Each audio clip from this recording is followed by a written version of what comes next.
joy to peace.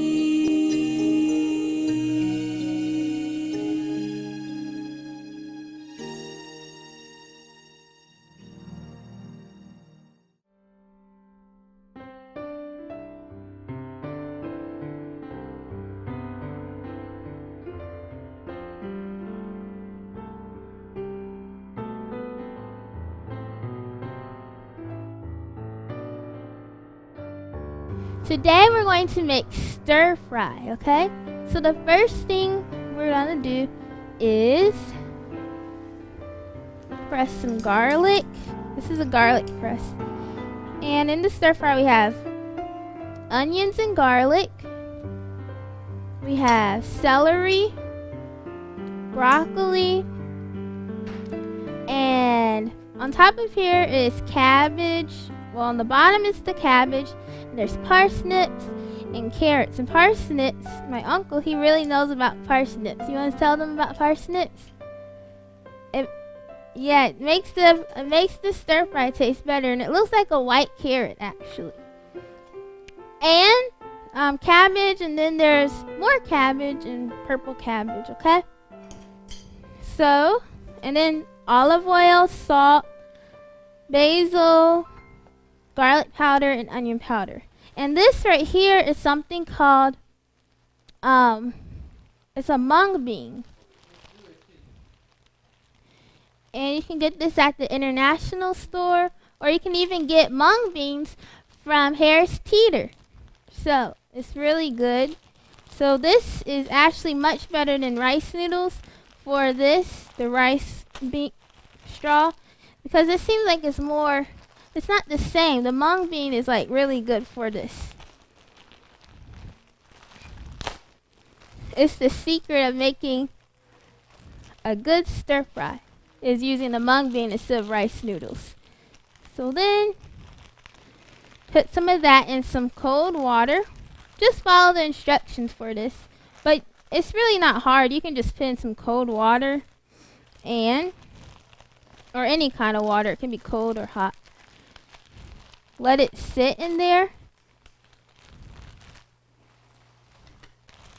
And this right here is a very good brand. It's just 2 ingredients. It's mung bean and water. That's it. So, that's good.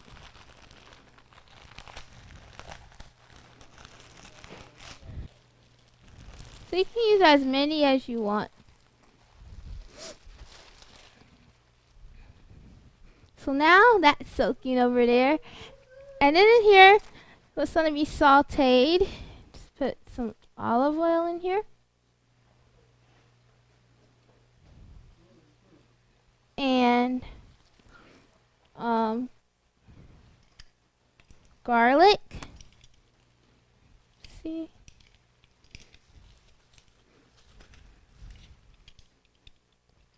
Yes. This is fresh garlic. And in the stir fry, you can add whatever vegetable you want to add in here. Okay. And my aunt's favorite, except she doesn't like it in waffles. Onions.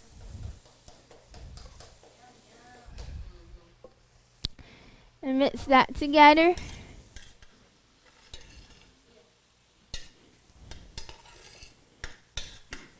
For the stir fry. Okay. Whoa. You feel those onions?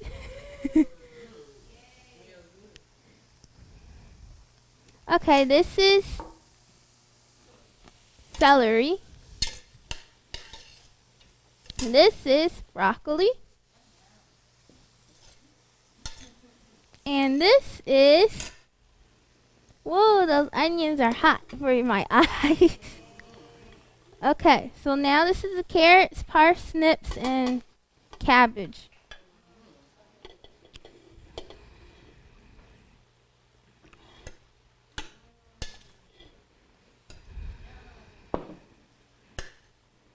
Stir that up.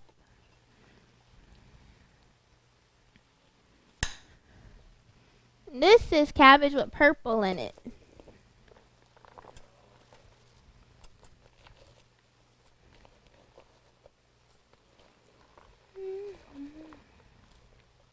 So then you just cook it till it cooks down. You can put a lid on it and turn it down. And then season it with salt, basil, oregano. You can put oregano, but basil, garlic powder, and onion powder. And then put this in there. So I'm going to let this cook down some more. So over here we have the vegetables and they cooked down. And it's ready. And it's ready to put the noodles in there, okay? This is the noodles for it. Okay, right now I just put the noodles in here. See? And now I'm going to go ahead and season it, okay? So in here, put some salt and garlic powder. And onion powder. And basil. And if you want to give it a little, if you want to put paprika and turmeric, you can.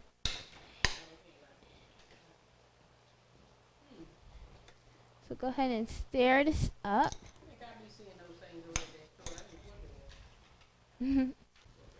Okay, so now this is paprika. And paprika is dried bell pepper. It's not hot. It's just paprika. And this is turmeric. Turmeric actually is known to destroy cancer. And it lowers the blood pressure. Okay, there's this story where my dad had back pain. And turmeric is good for back pain because it's good for inflammation. Now, turmeric, it lowers the blood pressure.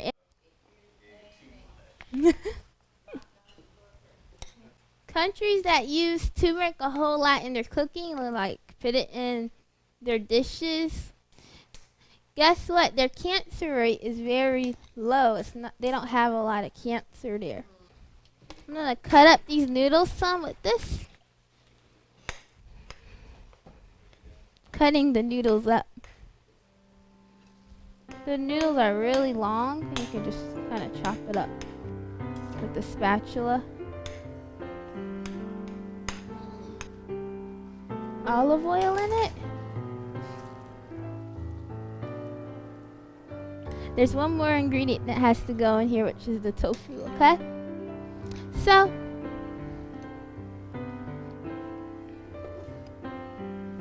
now we're going to put the tofu in there next.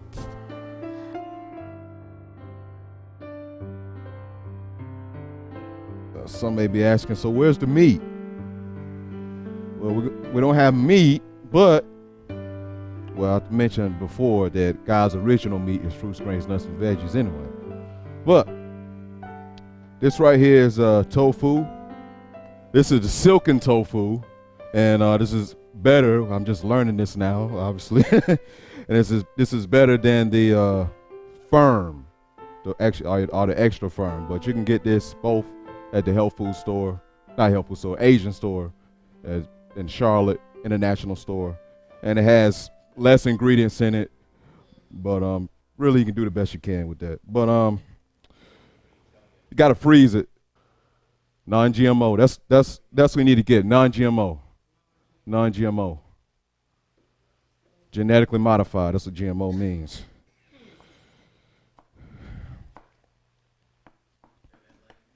Yeah. It's a little bit more spongy, but. And what I'm gonna do is I'm gonna oil this pan.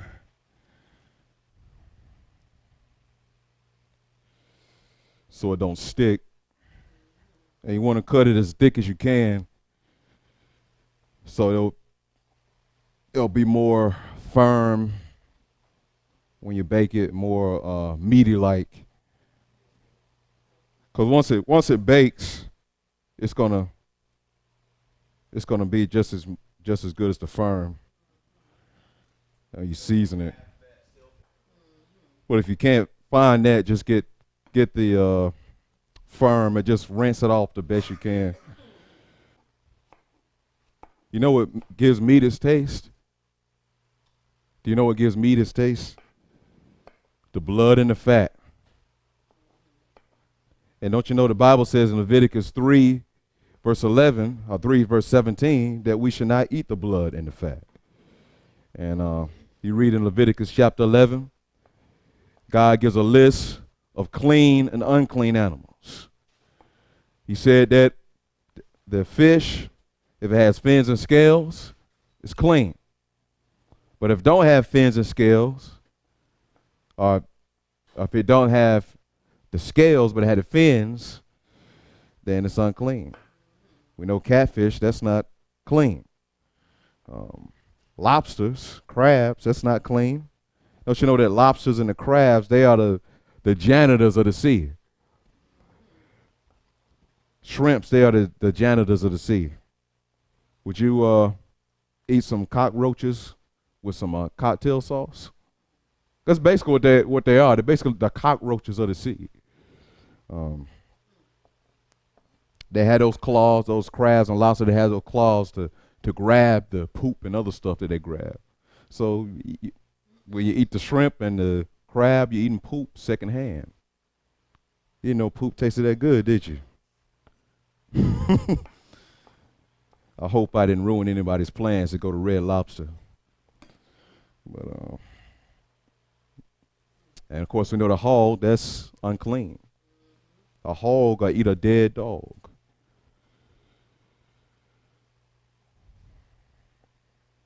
Matter of fact, the fly will be flying around the poop. The frog will eat the fly.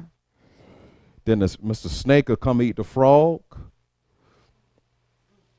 And then the pig will go ahead and kill that snake. Eat it. And they have these glands sweat glands at the bottom of their feet where all the impurities come out. So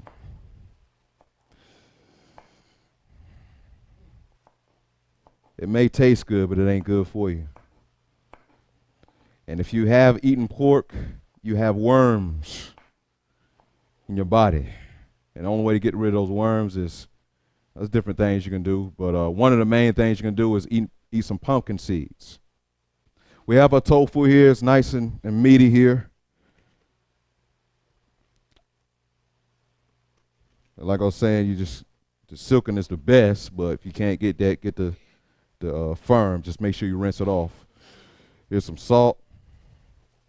Now salt, garlic powder, onion powder, those are your main ingredients for this. So we're going to bake this in the oven till it gets nice and more firm and like it's chewy. You can, when you're cooking it, and because I know when I do it at home, when you cook it, you can check it from time to time. After a few minutes, take a piece and just kind of taste it, see if the texture is right. You can kind of go by that. Then once it's done, you add in the stir fry. Now, we're going to show you also how to make the tamarind sauce that go on top of it. So we have all that mixed together.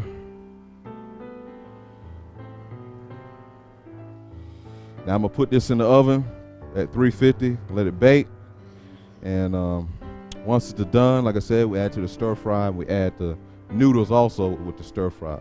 And the sauce you can put on top of it in dishes. So I'm going to put this in the oven, let this bake, 350. And I'm going to put the rest of this in the oven as well. Just want to demonstrate that with you. And the next thing will be the sauce. Okay, so now I'm going to start making the tamarind sauce. This is what you use for tamarind sauce. It's tamarind. It's like a sweet and sour kind of sauce. It's really good. Tamarind is a fruit, actually.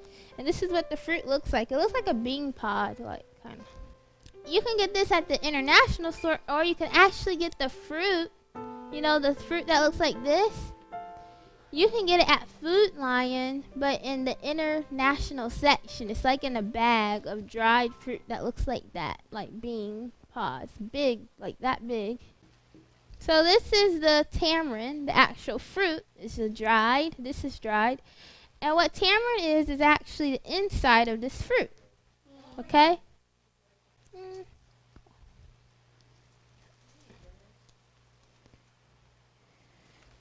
See? You see that? You see that's like if you didn't have tamarind sauce, a tamarind like this, you can get this and then put it in your pot and press it on it. But you have to use more than one of these. Unless if it's just going to be a little bit of sauce. But this is what it looks like. This is the secret to sweet and sour sauce, because today we're going to make a sweet and sour sauce, and this tamarind paste is actually really this is the secret to it. It's really sour. I got it.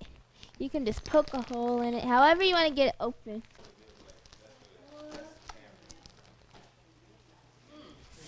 Now I'm going to break this apart.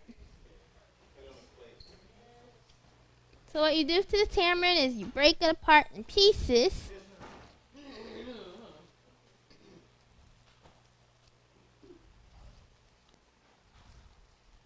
So you just break it apart like that. And then you let it stay in there. So I'm going to let that sit a little bit in there. So for the tamarind, what we did was we boiled the water and then put the tamarind in.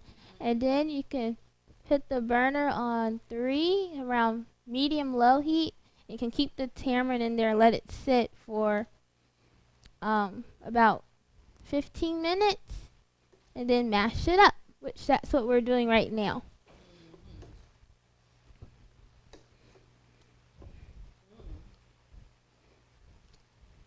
And the more water you add, the more thin this will be. The less water you add, the thicker it will be.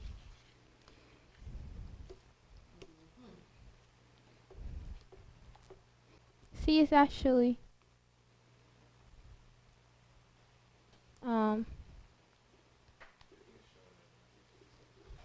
see? Okay, so now we don't want to eat it with all these clumps in there. We're going to strain it out, okay? Because this is the pulp and the seeds and stuff. So we want to get that out. The actual straining it. So now we're going to strain it. A colander. We're going to use a strainer, a colander, to strain it.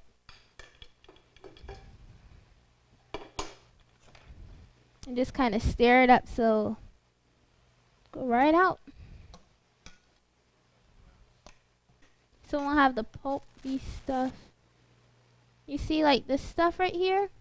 We don't want that in there.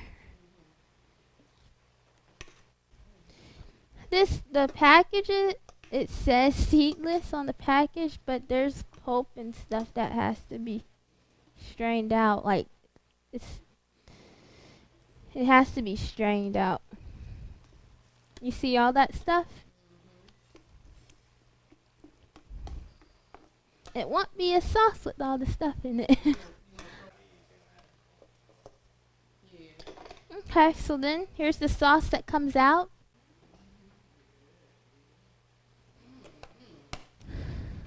Go ahead and stick it in here. So that's the sauce that comes out. Now it's time to season it. Okay, so in here we're going to add some onion powder, and it's really to taste what you want in there. Garlic powder, and some salt.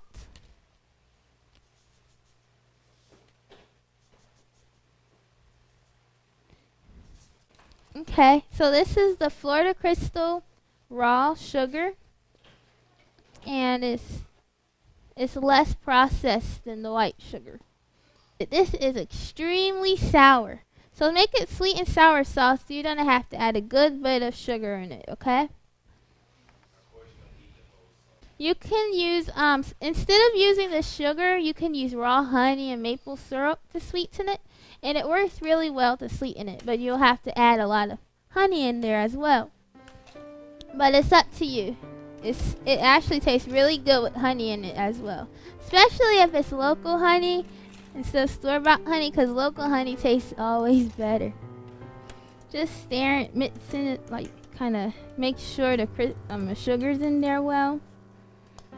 So that's it. You can actually add whatever else. You can add a tomato sauce with it. I mean, like tomato puree or tomato paste in it. That's just straight tomato. Okay, so now we're going to add the tofu in here, okay? Once it bakes, Okay, so now this goes in here.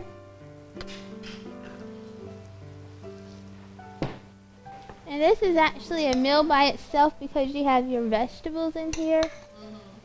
So, but you can also eat this on top of rice. Okay, so that's it. This is the stir fry.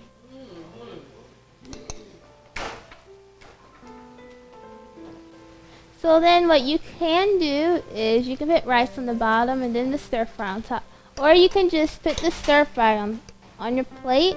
And then this is the sweet sauce, sweet and sour sauce that goes on the top. And that's your meal. God bless.